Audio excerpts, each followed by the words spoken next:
Hello, you are listening to the Countdown to LG7 with Big Pink Energy, who is me. Maybe you're listening because you're a huge Lady Gaga fan, desperate for news and gossip about her new album. Well, probably not because the album's here now. Maybe you feel like you have to listen to this because you're my friend and it would be kind of embarrassing for me if this podcast was flopping.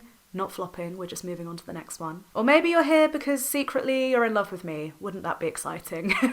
This is our last episode of the Countdown to LG7 podcast because obviously LG7 is here. Mayhem is out, it's amazing. And I thought I'd do one last episode before we fully close this chapter, just to do a bit of a deep dive on the album, let the dust settle a little bit, talk a bit about some analysis and plans for the rest of the era. Don't you worry, even though this podcast is ending, I'm still going to be doing tons and tons of content everywhere, whether it's TikTok, whether it's YouTube. If you haven't seen, I've actually launched my next podcast, which is called STARSTRUCK, because I am going to be talking a lot about Gaga, but I'm also going to be talking about other pop culture stuff too. It feels like a nice segue. I actually have really enjoyed podcasting. I've really enjoyed doing this one, and the response to it has been so much better than I ever dreamed it would be. And it feels like we're only just getting started. So I don't want to stop doing podcasting yet. I want to keep going. So that's why we've got STARSTRUCK, which is the sister podcast. So if you haven't followed or subscribed to STARSTRUCK yet, you can do so now. Just search STARSTRUCK with Big Pink Energy and you'll find all the new stuff. There's only one episode out so far, but it's been doing really well. I'm really happy with it. So thank you for that if you have been tuning in. Mayhem. Let's talk about Mayhem. I'm recording this on the 22nd of March, so we've had Mayhem now for about 2 weeks, which I feel like is a good time where it's still fresh in all of our minds, but long enough where it's not just like a knee-jerk reaction to all of the new content that we got all at once. I have to also confess, I haven't listened to the bonus tracks yet. I thought maybe we could do that together. So at the end, I will do like a little live reaction to the 2 bonus tracks. Do you know what it is? One, I was like, I don't know if I should record my reaction because sometimes people like that. But most of the reason why I didn't listen to the bonus tracks right away was because I just know, it's going to be a long time until we get another Gaga pop album. It's always a couple of years between each album. So to listen to it all at once, I feel like now I've had enough time to fully process Mayhem on its own. Now feels like the time to just dip into those little extra teasers like the bonus tracks. So yeah, I just didn't want it to all be over at once, basically. That's why I haven't listened yet. But I've heard they're really, really good songs, and I've heard a lot of people saying that they should actually have been on the main version of the album, which is interesting to me. So I'm looking forward to listening to those and seeing whether I'll be adding those into my regular rotation playlist or if they will just remain a nice little cute bonus track. I think Gaga has got good bonus tracks. I really liked, obviously, the Born This Way album tracks. The bonuses are basically part of the main album. What were they? Like Black Jesus, The Queen, was Fashion of His Love also a bonus track? They were all incredible. They felt very much like they fit with the theme on Born This Way, and they could have been standard edition tracks. However, I felt like Love Me Right on Chromatica seemed to be a fan favourite, and I never really understood why. Sometimes I think things become fan favourites because people want them, not because they actually appreciate them, if that makes sense. The best example I can think of is all the hype and begging there was for the House Labs remix of Babylon, and then when we finally got it, I don't think anyone has said a word about that remix since it dropped. No one cared after it dropped, which is annoying because the way people were acting about it was as if having that remix was going to change their lives somehow. So then when it actually dropped, to just ignore it, I thought was kind of crap. But anyway, what I'm trying to say is Love Me Right on Chromatica had a lot of love and a lot of fanfare around it, but I think if it was on the standard edition, my prediction for this alternate universe where Love Me Right was on Chromatica and on streaming, I don't think people would care about it, and I think people would say it's the weakest track on Chromatica. It feels very bonus track for me. So to hear that people really like these Mayhem tracks, the bonuses, I don't know. I don't know where to set my expectations because sometimes I don't trust everybody. So yeah, we're going to do that today. I also want to talk a little bit about tour and Coachella because obviously those are coming up. But the most important thing we obviously have to talk about today is the album and a full, thorough, deep dive analysis, evaluation, review of Mayhem. because I've obviously posted my initial reaction on the day that it came out. Literally, I think I stayed up until 4 a.m. that night. I'd only heard the album through twice when I posted my thoughts on it. I've since listened to it many, many, many times. I've heard it sober, I've heard it intoxicated, I've heard it at home, I've heard it in the club, I've heard it where I've just sat and given it space to let it sink in. I've heard it while it's, you know, in the background of me doing other things. I've listened to it in the car, on my commute. I've listened to it a lot now, so I feel like I can actually give a proper evaluation of Mayhem. And I guess that's what you're here for too, so let's get into it. I've written more notes. I don't know if you remember, but when I first heard Mayhem, I went to that listening party and I wrote down my initial thoughts on every single song, just a couple of bullet points for each one. So I've got my first listen notes, but I've since made more in-depth, thorough notes on the whole album. So I think not only will it be fun to look at what I've said, but kind of go back and see what I initially thought about some songs and whether I still feel the same way or if my mind's changed or what. I think it would be fun to look at this. Do I do this at the beginning or do I do this at the end? I guess what people want to know is where I would rank Mayhem in Gaga's discography. I know on this podcast, I said it a lot, I think she's giving us some of the best music of her career. Do I still feel that way now the album is out? Well, yes. Yes, but I wouldn't rank it as her best album out of all of them. Does that make sense? I feel like it's some of the best music she's given us in her career, undoubtedly. I don't feel like it's necessarily her number one album, because I think there's definitely at least one album that beats Mayhem. So I've been looking at like the Metacritic reviews and what other people have been saying about the album too, and I'd say actually this time it does feel quite fairly critiqued. A lot of the critiques about Mayhem are things generally I agree with. I wouldn't say the numbers necessarily match. So I've seen like, I personally would give it like a 4.5 stars. 4 stars and below feels quite low for Mayhem because there's not actually a lot wrong with it and there's a lot that's right with it. 4.5 feels like an accurate take. 5 stars, I can understand why it wouldn't get 5 stars because I do think there's like a few things that could have been improved. Very, very minor, but there's like, when you've got, I'm just going to say it, when you've got The Fame Monster, which is a 5-star album, I don't think there's anything I would change about The Fame Monster.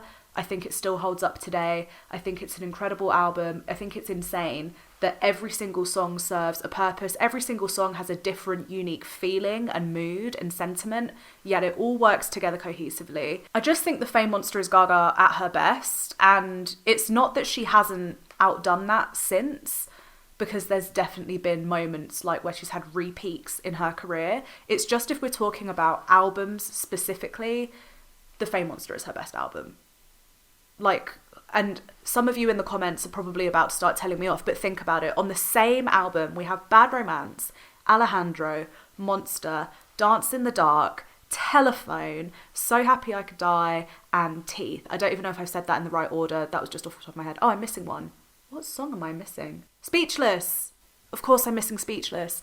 Yeah, every song, so brilliant. And the way the concept of The Fame Monster just feels so natural. It doesn't feel shoehorned in. I think that's one problem with Chromatica. And you know I'm a Chromatica defender until I die, so don't even worry. I'm not about to start hating on Chromatica here. But the concept feels natural in The Fame Monster, whereas the concept in Chromatica sometimes felt like the songs were being forced to fit. So A Thousand Doves, for example, we all heard the original version of A Thousand Doves is quite obviously a piano and voice track.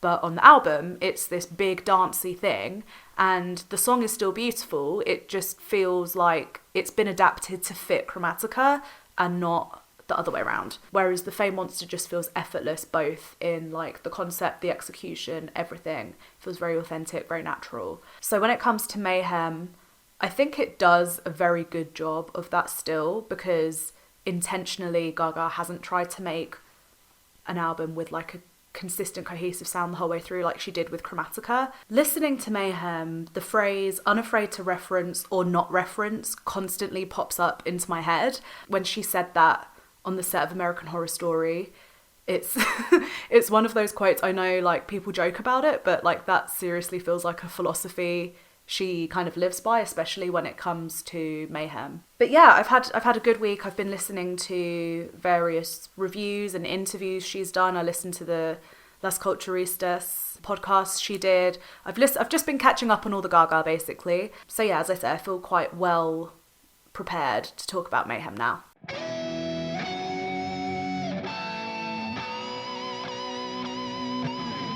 What have I got in my notes? I think there's clearly like a lot of themes of death, and that battle feeling is really strong in the beginning of the album, especially opening with Disease. Disease feels like a battle song. Like instantly, you know, the tone has been set right from the jump. There's like a very violent sickness that's raging within Gaga on this opening track. It's violent, it's brutal, it's challenging. It does feel like battle for your life. Again, a lot of these songs make me think of certain lyrics from previous songs or previous albums or just themes. So if I'm referencing back a lot, that's why, because certain things are jumping out at me. Disease, battle for your life jumps out at me from Babylon, from Chromatica.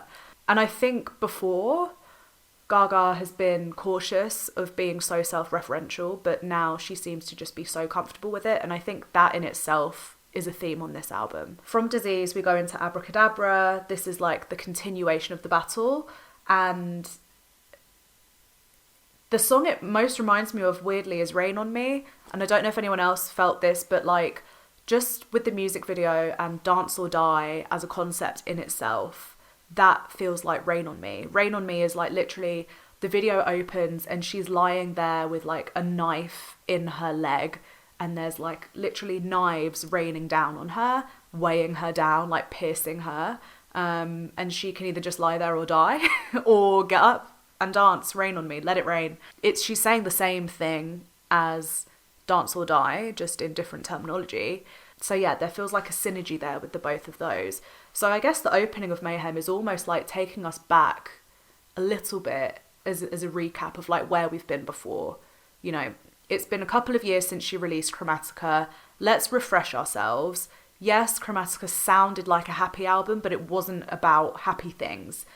Just a reminder, I was really struggling. Felt like I have to dance or die.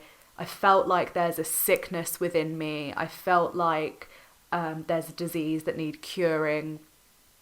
I felt really down. I felt really challenged. I felt like I was on the brink of death, even, you could say. That's where Gaga was. So I think the beginning of Mayhem is just bringing us back as a recap, like, to her fans, a reminder, this is where we were last time. And I think the reason why she does that is because her theme through the rest of the album is learning to live with those challenges. I think in Chromatica, she felt like the answer to her pain was to just dance through it. And I think that's almost like half the battle. The other half of the battle is accepting. Yeah, it's that acceptance. Dancing through it is kind of like putting a band-aid on it. It kind of reminds me of, and I'm sure like loads of you watching have your own struggles and things like that, because everybody has their own thing. Everyone's got their own shit. My shit is like not being happy with my body or the way I look. And I've had to tell myself over and over again, like, you might not love yourself, but you just have to be content. And that's better than hating yourself. So like this idea of Chromatica and dancing through the pain feels like that. It's kind of like going, look, I'm going to have shit days. I'm going to feel sad sometimes. I'm going to have bad times with my mental health.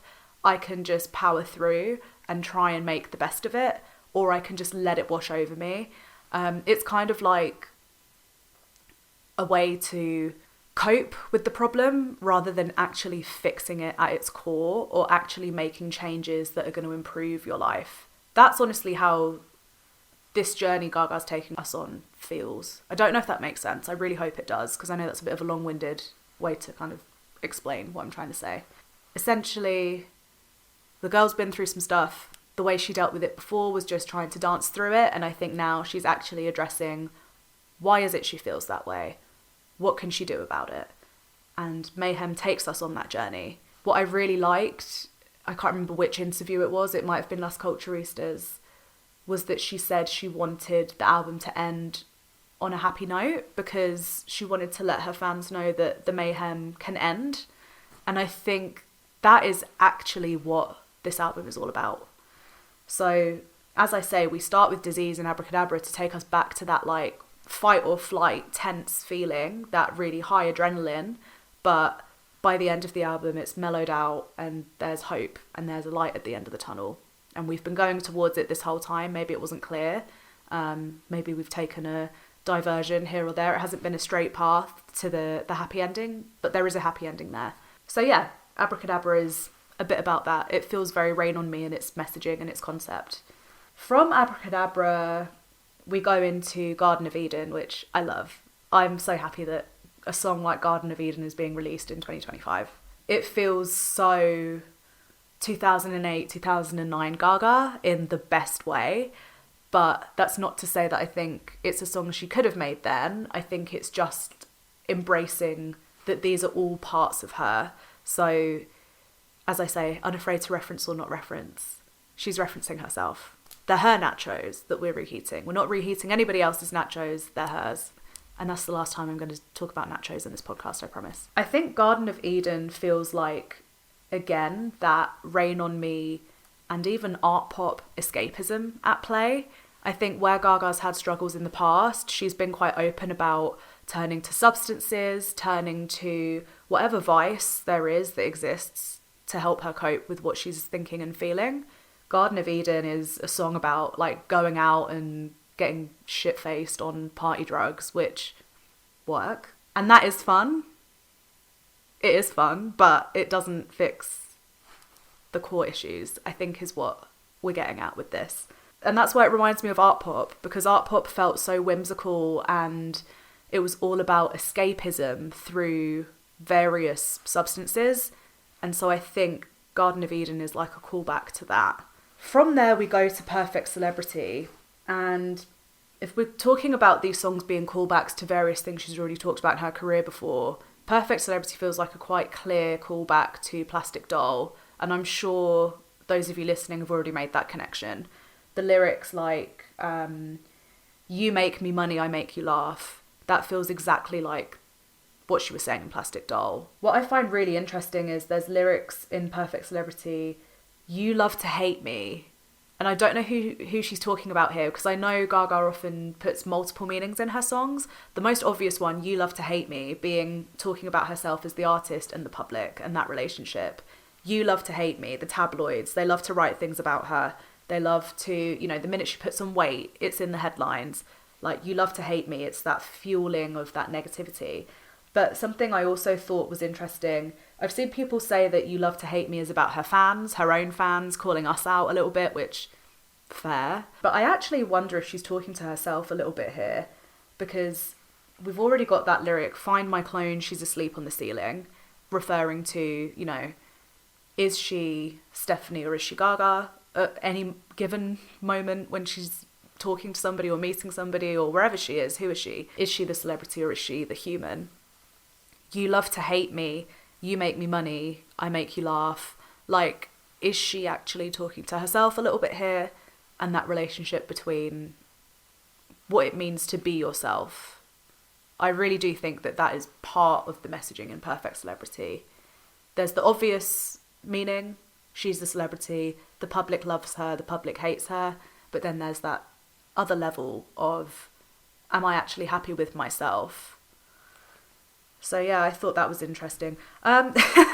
Just because we're tying songs and lyrics back to things she said before, I also found a connection between AO and Perfect Celebrity. You guys know AO is not my favourite song, so it doesn't give me particular joy to analyse AO as a song and tell you what it's all about. But Find My Clone, She's Asleep on the Ceiling, Mirror on the Ceiling, there's a synergy there with those two lyrics. Do with that whatever you like. I'm not saying it's like a deep hidden meaning, I just wanted to point it out. Also, the words, "I've become a notorious being," that in itself is powerful. I really enjoyed that lyric. It feels like a foreshadowing of The Beast later in the album, but also a callback to Monster at the same time. I've become a notorious being. She's powerful. She's, you know, it's almost like her reputation. What's that saying? Your reputation precedes you. You know what I'm trying to say. Yeah, like she is bigger than just what you see before you. She has power. She has influence. It's a really interesting way for her to describe herself. So yeah, I really enjoyed Perfect Celebrity. And I think there's a lot of meaning in here that we're going to be kind of digging into for years to come. The song itself, I think, is so fun to listen to. It's probably the one that sounds most like Disease, and probably most what I thought the rest of the album was going to sound like a couple of months ago. So you guys know I love Disease so much, so it goes without saying that I really like Perfect Celebrity. Following Perfect Celebrity is Vanish Into You, which on my first listen, and probably still now, is my favourite song on all of Mayhem. It's the one that made me cry the most. I'm crying even thinking about it. Vanish Into You is just a beautiful song. Like, even talking about it is making me feel a certain way. It feels like the first moment on this album that she's actually longing for humanity. You know, we've had Disease, she's stuck in this battle, Abracadabra, she's dancing or dying. We've had Garden of Eden, where she's just, you know, flooding herself into fantasy instead of dealing with reality.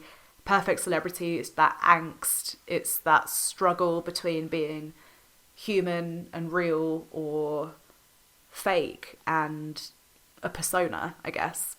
Vanish Into You feels like the first time on the album where she's actually had a taste of what it is to just be seen as a human, and she's like desperately trying to hold on to that and find it, but she just can't. Vanish Into You at its surface, I think, is a song about love that isn't reciprocated. But I think there's definitely, as I say, there's always multiple meanings with Gaga songs, right? So I think the other meaning of Vanish Into You is actually just about that desperation to be seen and validated and accepted as a human woman, a person with feelings. She says, "Do you see me? Do you see me now?" That's what I mean. She doesn't even feel seen as her. And something else, you know, maybe to some of you listening that sounds a bit like a stretch to say that that's what the song is about, but think about this. Why is Vanish Into You where it is on the track list? Because Perfect Celebrity sounds like a very angsty song. As I say, it sounds the most like Disease. So would the track list have not made more sense to go Disease, Perfect Celebrity, Abracadabra, Garden of Eden, Vanish Into You? Why is Perfect Celebrity placed where it is on the track list? I think it's because of this concept around identity and being seen as a real person or being seen as a notorious being.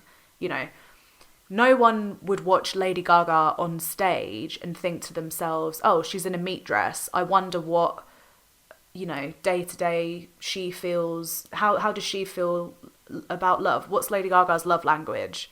You know, what are the little things that Gaga likes to do with her day? No one's thinking about that when she is the persona on stage, when she is performing.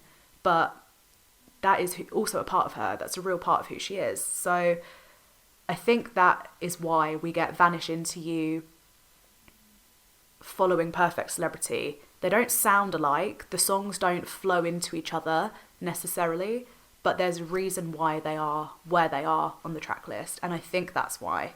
There's also a little bit of synergy in lyrics. Obviously, in Perfect Celebrity, she says, "Rip off my face in this photograph." And then Vanish Into You is all about seeing your face and mine in a picture by my bedside. She's visualizing a life she wants for herself. It's almost like manifesting a life she wants. But I also find it so interesting with it following Perfect Celebrity. "Rip my face off of this photograph. And then I saw your face and mine in a picture by my bedside." It almost makes you feel it almost reminds me of like the scene in Mean Girls where Regina George is like cutting people's faces off different photos and like sticking them in the burn book. Like, it's creating a narrative in retrospect, almost.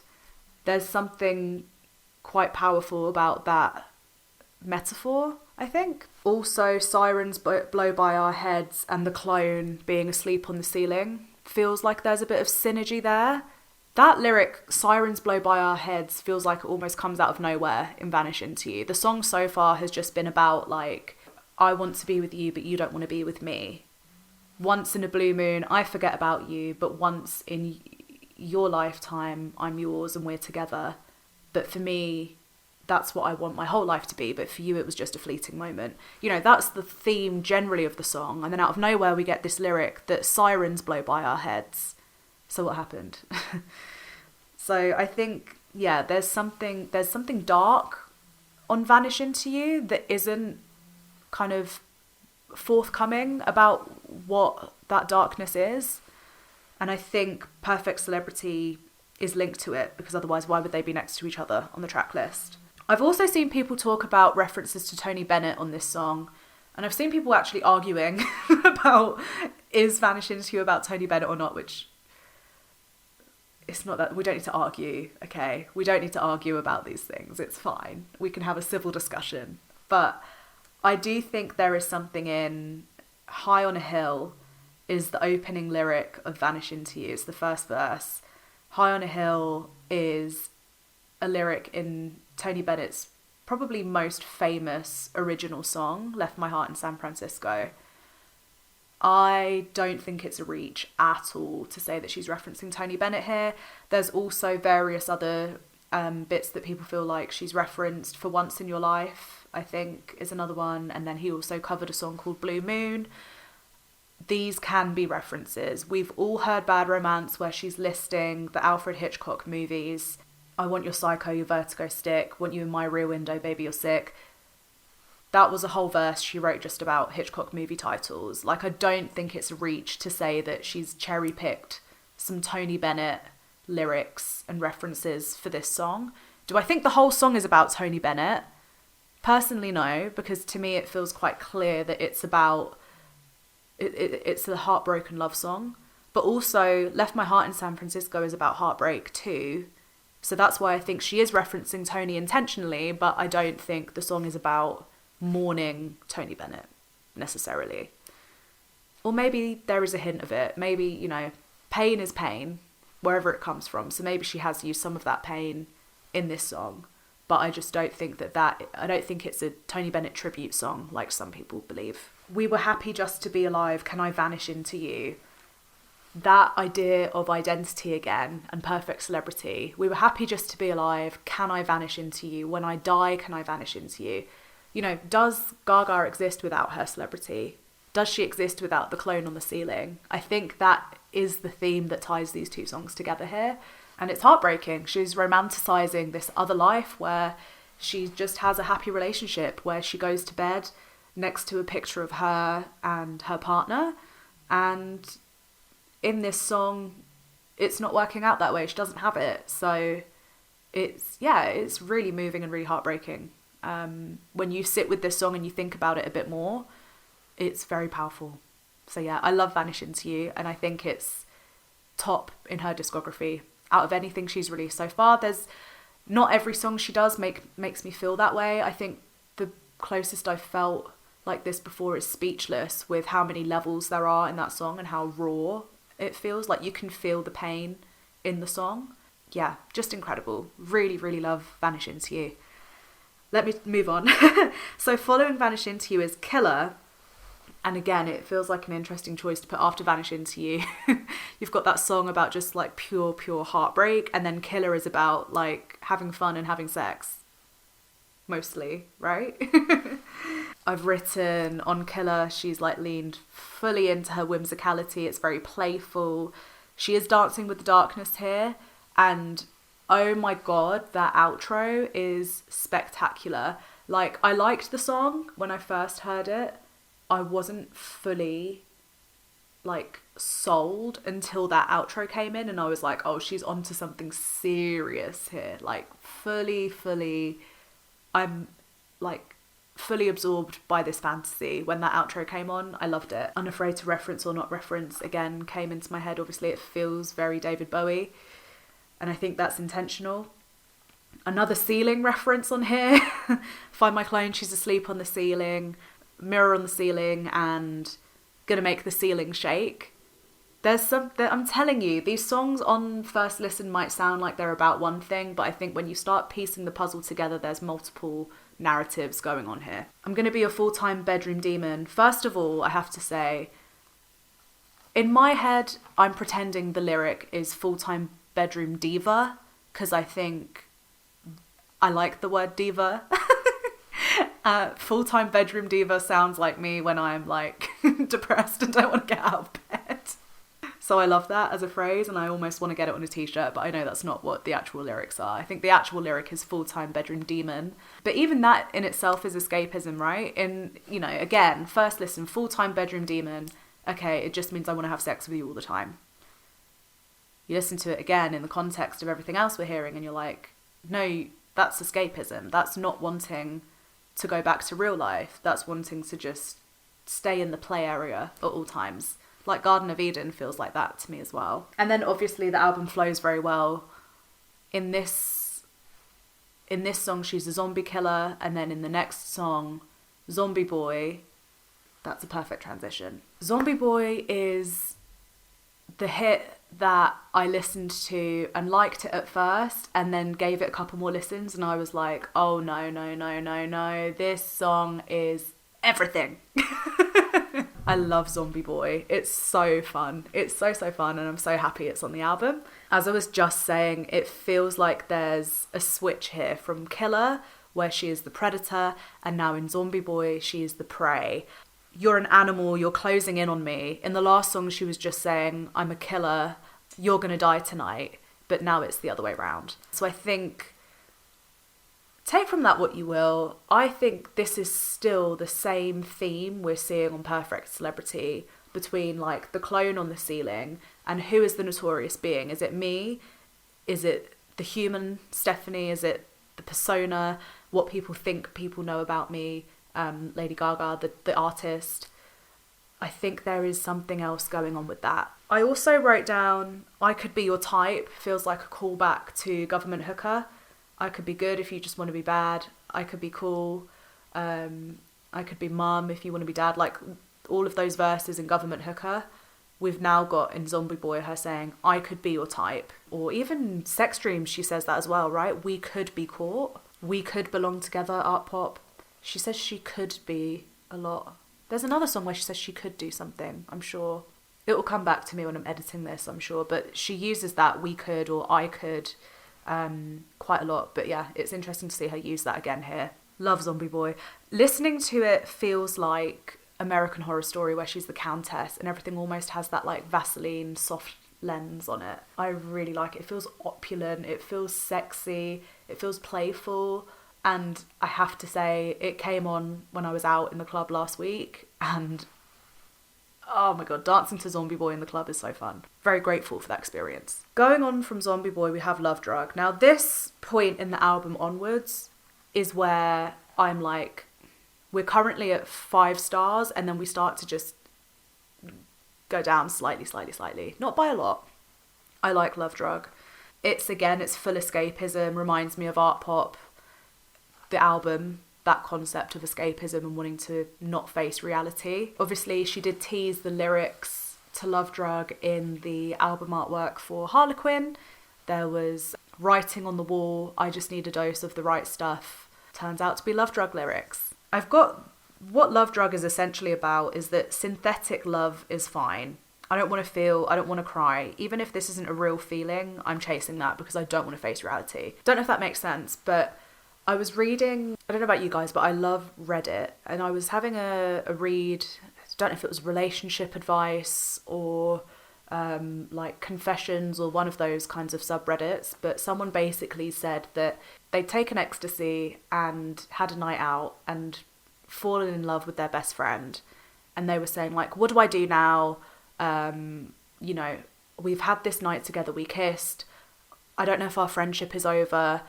I don't know if he just did that because he was on drugs or if he really likes me and there's a chance that we could be in a relationship together. And a lot of the comments obviously were like, well, you know, you're best friends and you've kissed, you're probably both attracted to each other, you should probably give it a go.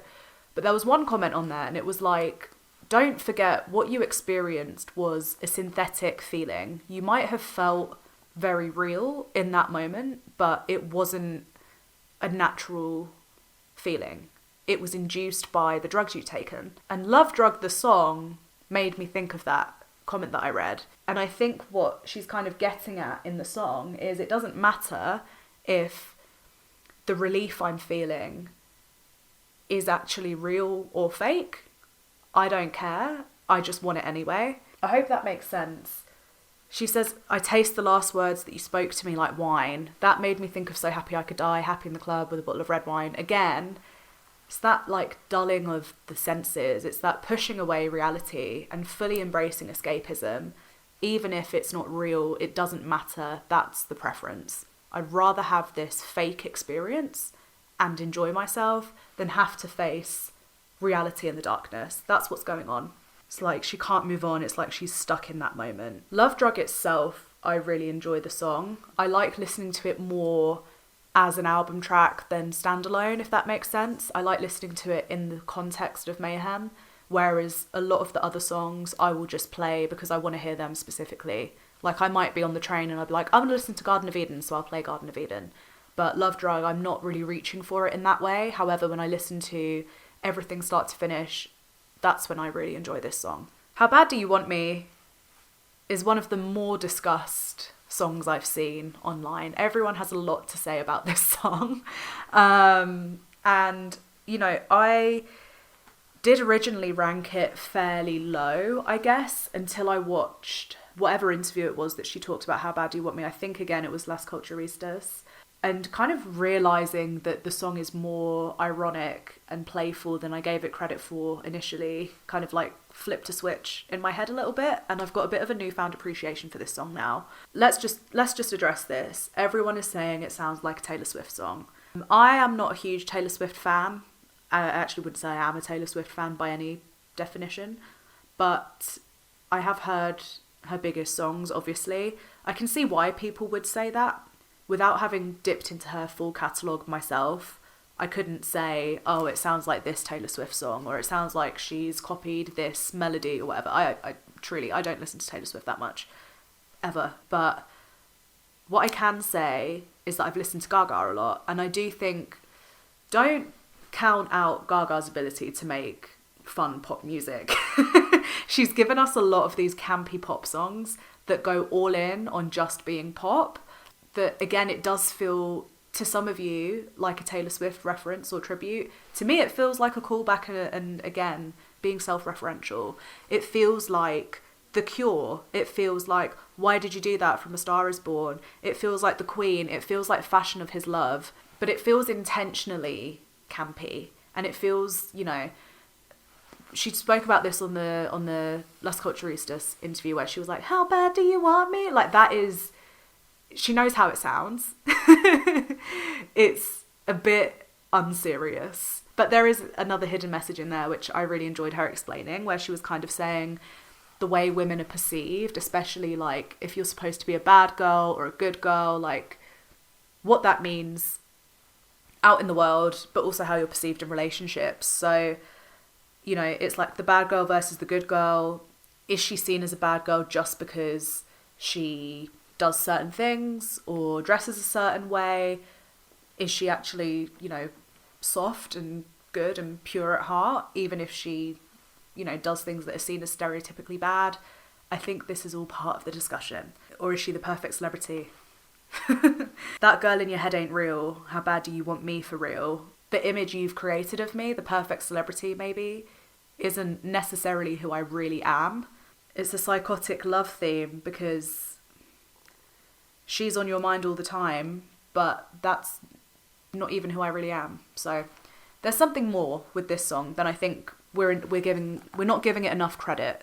I think she's in on the joke. It's like she knows how it sounds. She knows this sounds like a very simple pop song, but there's another layer to it, as there are with all of these songs. So that's, yeah, it's definitely grown on me. I think initially I was like, I don't see why she's kept this. It feels like a bonus track. But yeah, seeing her talk about the song a bit more has kind of pieced it together for me. So if you haven't heard that interview, I really, really recommend it. Don't Call Tonight.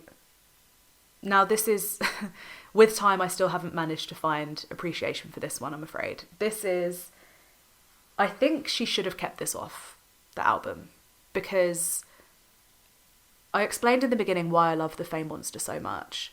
The Fame Monster is a concise album. There's only 8 songs, but each of them serve a very specific purpose. They all do a certain job. They're all talking about a certain thing in a certain way, and it just makes sense. It flows. The concept is very well thought out, very considered, and it feels like each song is there for a reason. If I look at Mayhem in the same way, Love Drug, How Bad Do You Want Me, and Don't Call Tonight don't all feel necessarily like they're doing different things on the album. It feels like 3 songs that almost could have been combined into one. And initially I was thinking if she had to keep one song, it should have been Love Drug. I'm now more torn between Love Drug and How Bad Do You Want Me. I think they're both doing, now I've like sat with the lyrics a bit, I think they are both doing different things on the album.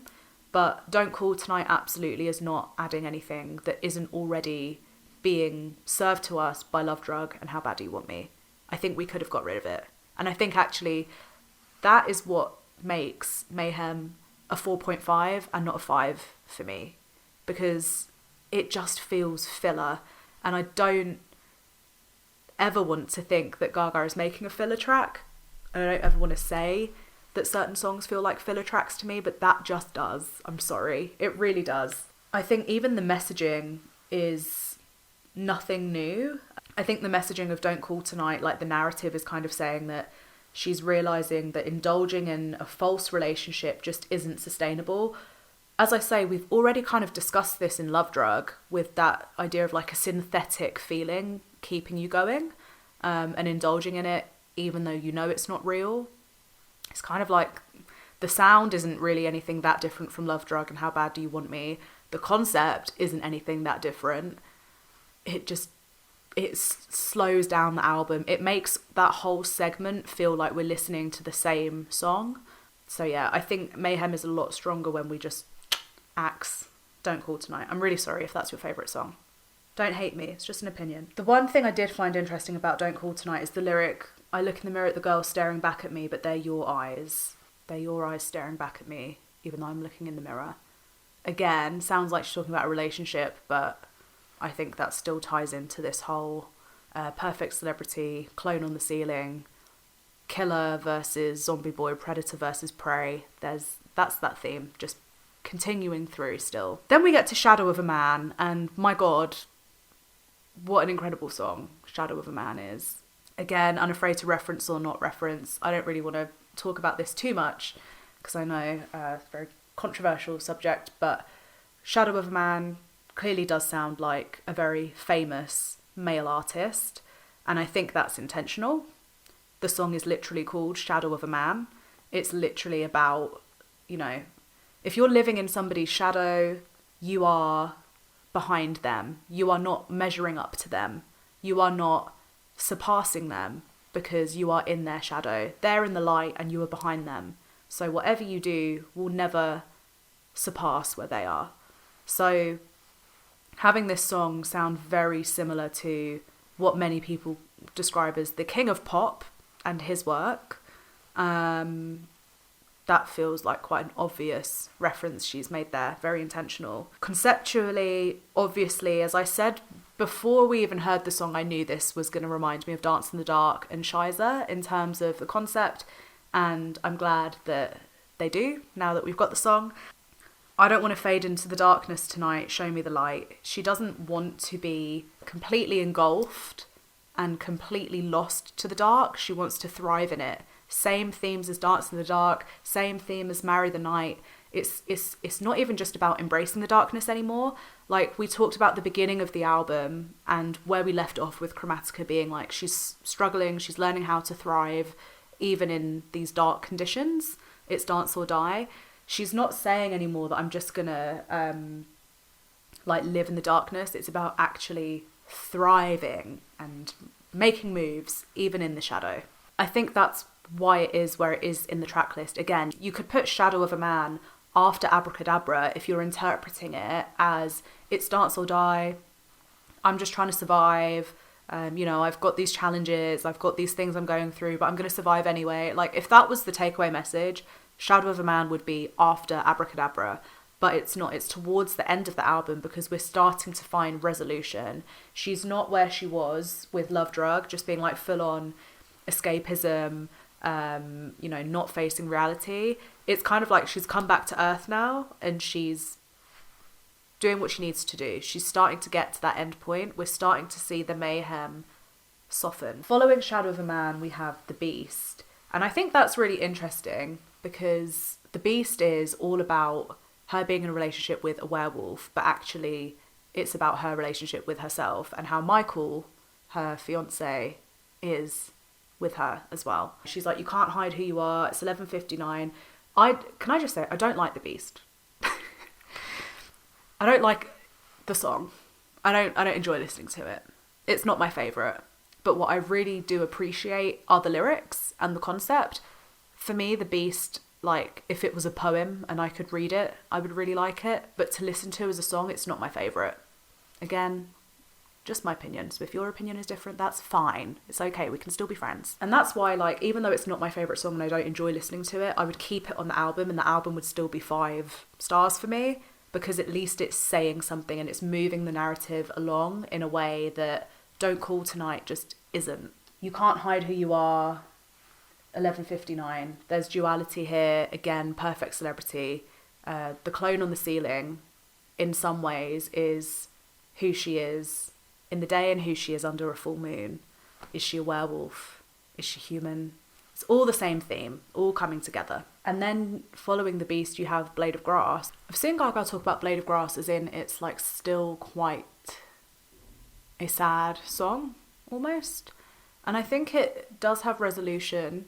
I think it's not that it's a sad song. I think it's just acknowledging that love isn't as straightforward as maybe fairy tales make it seem. So there's still there's an acknowledgement of struggle and there's an acknowledgement of difficulty, but there is it's almost like that makes the resolution more powerful because it's acknowledging that it hasn't been so simple to get to that point.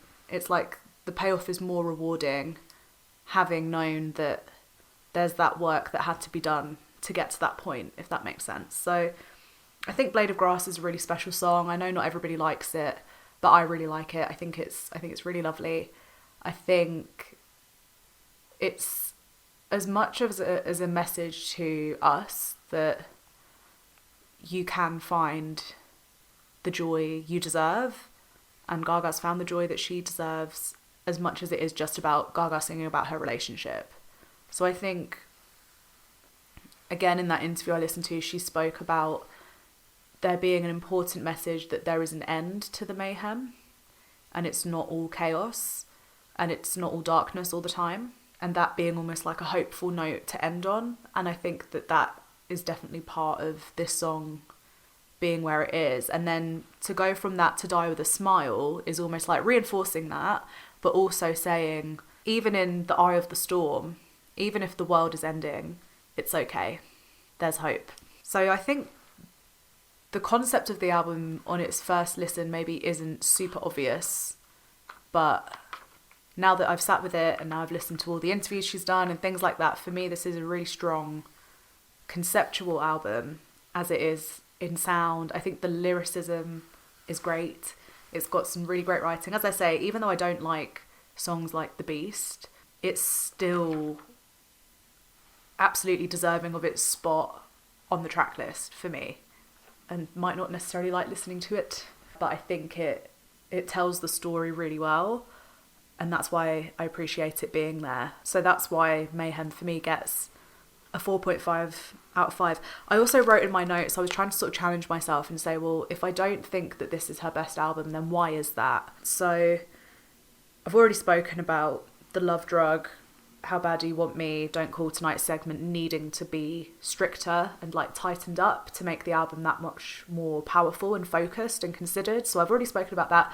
The other thing I would say that would push Mayhem to a 5 stars or an 100%, I think Die With A Smile makes sense as the closer, and I think it's completely obvious why it's there. Commercial success aside, conceptually Die With A Smile does fit on the album. What I would have liked is almost, instead of the standard edition of Die With A Smile that we got, for it to be an extended version or a Die With A Smile part 2, or just something to kind of elevate it that much further. Because I think Die With A Smile, it's a lovely song, it's a beautiful song.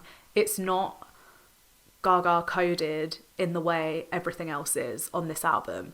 So, you know, all of this stuff, like Abracadabra is a return to her sound that we've heard on Judas, on Bad Romance. It's very undeniably Gaga, and there's a lot of songs on there that are just undeniable Lady Gaga songs, and they're songs that she's kind of referenced other artists and then just like melded it into her own way, her own sound. But Die With A Smile, aside from her brilliant vocals, I wouldn't say is necessarily like an owned Gaga song where you would listen to it and you're like, I have no doubt I'm listening to Lady Gaga. So what I would have liked for Mayhem to have at the end, instead of Die With A Smile that we've already heard, to have an extended version, or almost like a part 2, as I say. So like, I would have liked her to maybe get back in the studio with Bruno and record something just with like more interesting lyrics or another verse.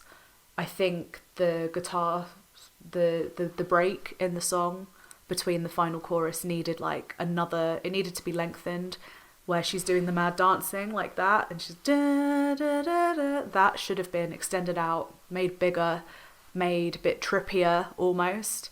I would have liked if that part of the song played into that looming threat a little bit.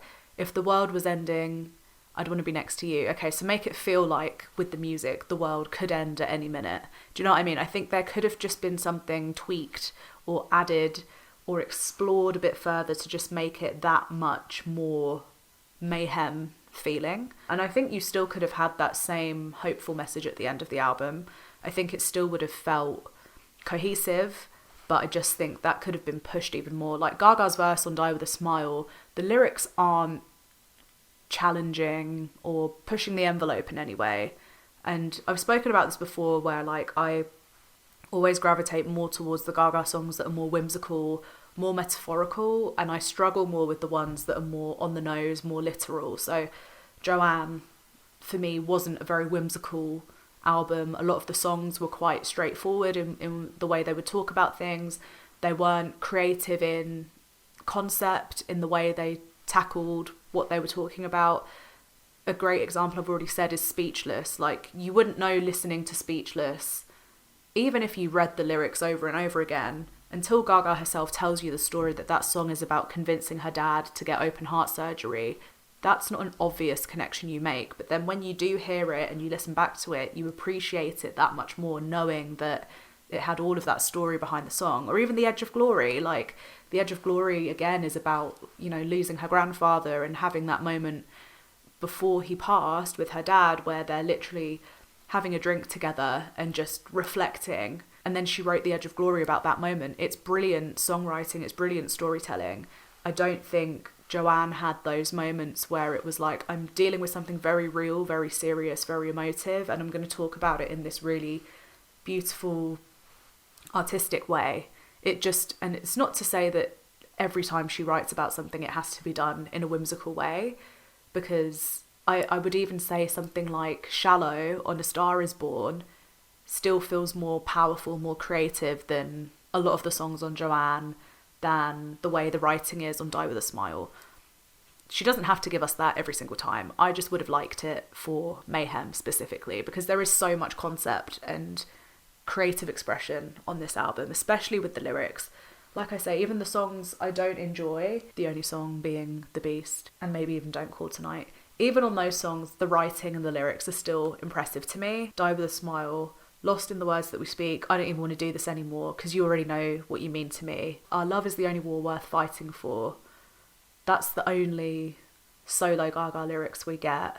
The rest of the song is quite on the nose. If the world was ending, I'd want to be next to you. There's not really, it doesn't really go anywhere else. That's the song. I woke up from a dream where we had to say goodbye. If the world was ending, I want to be next to you. There's nothing else that the song says. So that's why I just think a part 2, an extended version, something maybe with the music feeling a bit trippier, a bit more threatening at times, would have been an incredible way to close Mayhem. Die With a Smile is already a great song. It's already a really nice way to close the album. I just think this would have made it even better. Yeah, who knows? Who knows why that wasn't done? Maybe, I know we've all kind of had this feeling that Die With a Smile was like a last minute addition to the album after it blew up, and it wasn't originally supposed to be there in the first place. Maybe that's why they just maybe didn't even think to make it like something different for Gaga's album, but I just would have really liked to have seen that. I think if you'd have like got Gaga and Bruno together and like almost set them the task of like, what can you do to make this song even crazier or even bigger, or do something else with it, like I think it would have been really, really cool to see what they would have come up with. So yeah, that's the only reason why they're the only 2 things I think Mayhem could be improved upon. I think everything else is stunning. I still think Disease is an all-time career highlight. I know it wasn't a smash.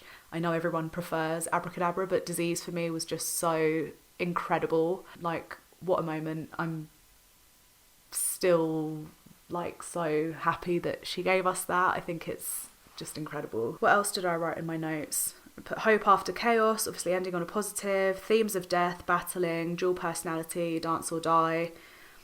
On Mayhem, Gaga is the ultimate pop star, playing with sound, referencing the greats, but also doing a bit of a wink wink, nudge nudge to the listener. It's a mature perspective. Lady Gaga is not a character or a persona.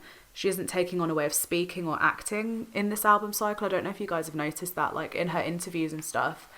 Before, I think, every album cycle we've seen, she very much is immersed in the work. For better or for worse, I'm not saying it's a good thing, but she was very method, whether it was an acting project or a music project or even a perfume. Her whole demeanour would be different based on what album cycle or project she was currently working on. Look at the way she spoke during the Fame perfume press launch. That's the most obvious one I can point out. Like, she would literally, she almost had like this bitchy persona where she would, you know, very self-assured, very diva, very confident, bordering on arrogance, but almost as if it was like, I'm allowed to be this arrogant. That was taking on the project of the Fame perfume and putting it into how she was expressing herself, even in interviews and the way she talked. You know, look at the press run for A Star Is Born, how she was just, you know, a humble, grateful actress, just happy to be working on screen, and there could be 100 people in the room, and, you know, someone believed in her, and how amazing. And, you know, that was what A Star Is Born was all about. That whole press run, she really took on that persona and went all in on that. House of Gucci press tour, again, was like another direction. She's every kind of album cycle she's done, there's always been this personality, and I'm not saying it's not a real personality, I'm just saying it's almost like she's tweaked the way she speaks, the way she acts, the way she sits, the way she dresses, whatever it is. And I think for Mayhem, it's the first time I've seen her be so immersed in a project, but without any of that. It's like all of that is stripped back, and you see her in interviews and she is just who she is. And I think what's actually happened is we all saw it when she was promoting Joker and Harlequin. For once, and I think for the first time, she wasn't insecure about Lady Gaga the actress, Lady Gaga the musician being separate. They were both, they're all parts, that it's just another string to her bow. She could be both, she could do both. It wasn't that she had to take on this persona and sit in a Joker interview and literally, you know, act like Harlequin and, you know, start acting as if she was going to blow the set up at any, you know. She wasn't doing a bit, she was just being herself, but she was very confident in her ability. And I think that's carried through to Mayhem, where it's not about, I'm promoting this thing now, so I need to be so method about the way I treat it and the way I am in interviews. It's all tied and it's all part of who she is. And I think that is also a theme on the album, is just that kind of like coming to terms with who is she. It's a new Lady Gaga, it's a new look on what's always been there, but it's just been kind of all brought together in a way. I said she isn't taking on a way of speaking or acting. After 17 years, she's mastered doing it all at once and also doing nothing at all. She couldn't have had this perspective without every project that came before and without Finding Love. So yeah, that's what I wrote about Mayhem. Should we listen to the bonus tracks? I think that could be fun. Someone very kindly sent me the bonus tracks on Instagram, like when they first came out, and I still haven't listened to them yet. Oh, you know what? I also got an email that I want to read. One of you emailed me your theory about Mayhem, so I wanted to read it. Let me get it up while I look for the track. So, they said, "Hey Brooke, first off, I want to say I've been loving the Countdown to Mayhem podcast. I've been watching every episode and your breakdowns have been incredible. Your reaction video to the album was amazing too. Thank you. I wanted to build on the split theory you mentioned in the pod because I think it goes even deeper, not just in the visuals, but in the track list and sound itself. Looking at Mayhem as a whole, I really believe the album is structured as a two-part experience with a clear transformation happening midway through. Tracks 1 to 6 being Disease and Killer. This half represents Mayhem, the dark, electronic, chaotic side of Gaga or the Lady in Red. These songs are heavy on industrial beats, hyperpop and dark synths, creating a rebellious, almost villainous energy. Tracks 7 to 14, Zombie Boy to Die with a Smile, this is where we shift into the Lady in White, the Stephanie side. The sound moves towards love songs, 80s synths, funk and disco, pulling from her influences like Bowie and MJ. It feels more heartfelt and nostalgic while being unmistakably Gaga. Killer, track 6, feels like the transition point where the two personas collide before the shift into the second half. The theme of splitting in two is everywhere, the album cover, the promo images, and even in Abracadabra where we literally see the transformation from red to white. This feels like Gaga fully embodying and then breaking free from Mayhem as a character. I'd love to hear your thoughts on this theory. If you find it interesting, it'd be cool if you shared it in a TikTok or on an episode of the pod and credited me for it. Either way, I'm obsessed with your content. Keep doing what you do. Thank you. That's from Inajo. I hope I pronounced that okay. But thank you so much for your email. I thought that was really interesting. And I think we've picked up on the same thing with Killer being like a switch, where I said she's gone from like predator to prey. In Killer, she's talking about you're going to die. And then in Zombie Boy, she's like, you're closing in on me. You're an animal. It's like a switch from being hunter to hunted. So yeah, I think there's definitely something in your theory there. And I know in the earlier episodes of the podcast, I've only not said that because I felt like I said it so many times with the whole like being split in two thing. I feel like there was a solid like 4 or 5 episodes where all I would do was sit on here and say, Gaga's being split into two over and over again. So that's why I haven't said it this episode until now. But I do still think that that is very, very relevant to Mayhem. Yeah, I think there's definitely something there. I don't know if I think it's like those tracks specifically being a representation of the two halves, but I definitely think there's, you know what I would say? I would say I think I agree with your theory generally, but I would say she's actually switching back and forth between both of those sides of her throughout the album.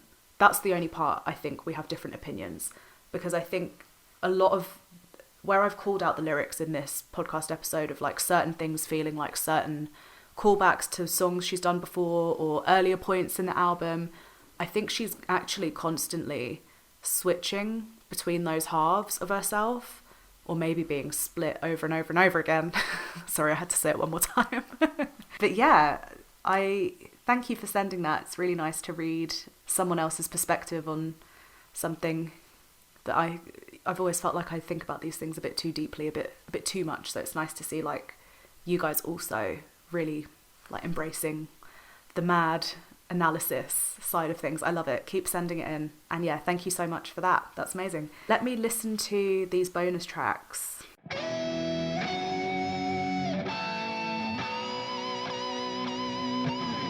I have to say thank you as well to Luke for DMing me these tracks on Instagram. Let's listen first to Can't Stop the High.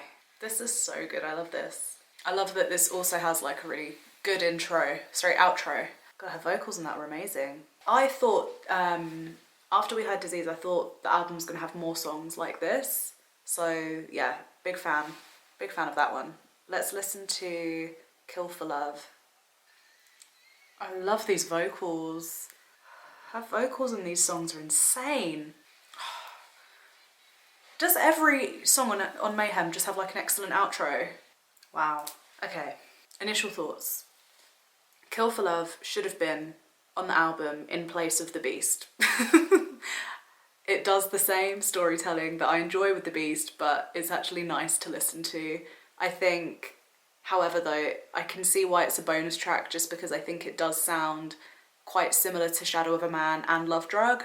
But I guess what she could have done, in my fantasy way, taken Love Drug off the album, made Love Drug a bonus track, put Kill for Love on there after Shadow of a Man, take The Beast off, and then, yeah, that would have been excellent. Can't Stop the High I also really liked. I can't help but notice though, it's track 5, and I think when I first listened to it, I was thinking it fit better as like following Garden of Eden.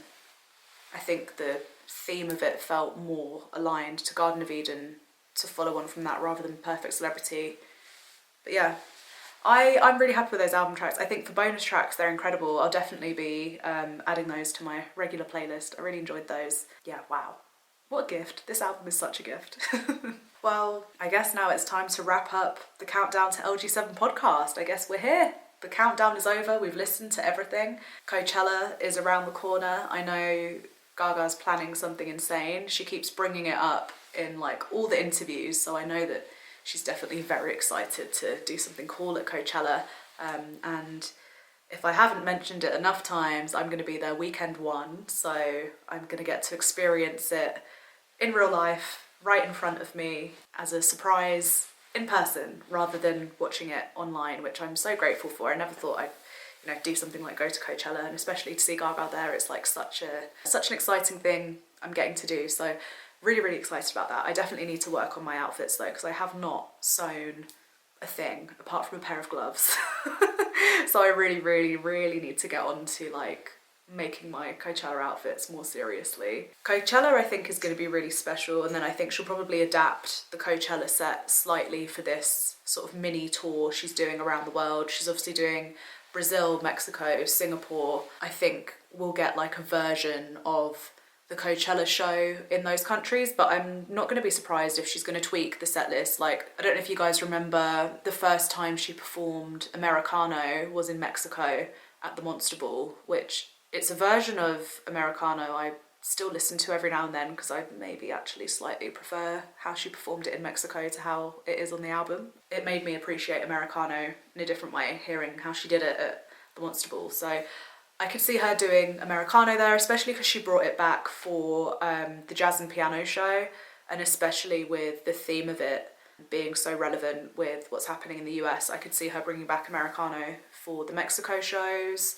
Rio, she absolutely adored when she was there before, so I could see her doing something quite special. And then obviously Singapore is the only show she's doing in Asia, and she hasn't been there in years and years and years, so I definitely think she's going to do something a little bit tailored for each of those countries and cities. But Coachella obviously being the first one, and the one she keeps talking about the most, I think, is probably just because it's the first out of that lineup of shows.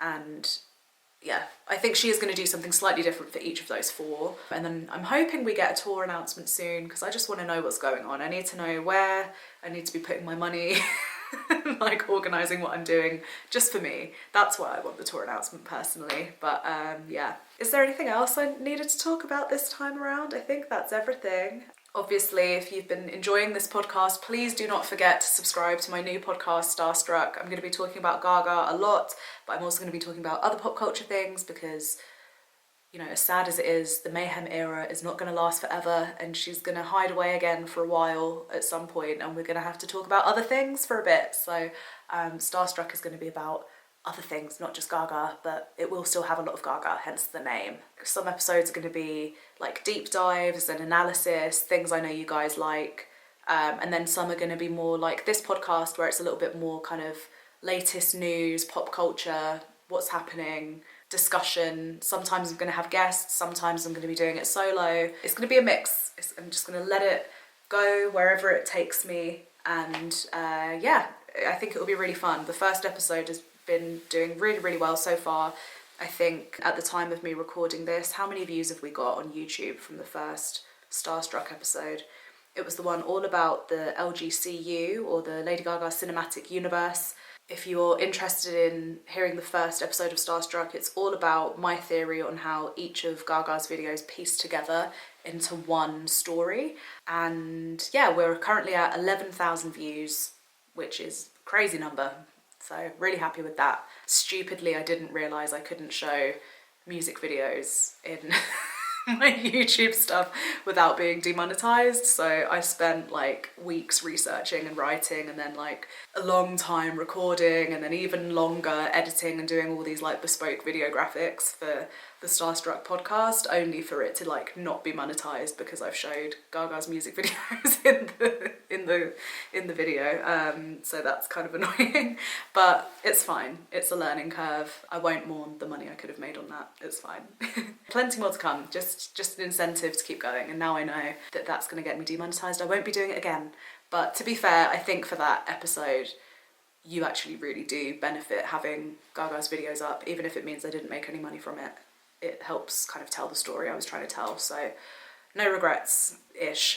But yeah, please let me know like what you want me to talk about next, and you know, reading that email out was really fun, so if you guys have any like theories you want me to talk about and stuff like that, email me, and next time I do a related episode on whatever you've emailed me about, I'll read your comments, I'll read your emails. Thank you for tuning into this podcast. 8 episodes we've done now. I'm really grateful for everyone that's tuned in, everyone that's commented, everyone that's shared it. Just, it's been a really, really fun project, hence why I don't want to stop doing it yet, and I'm doing a new one at the same time. But that's it. Goodbye and farewell to the Countdown to LG7 podcast, because the countdown is over. Thank you so much for watching and listening. Best wishes and kisses. Bye.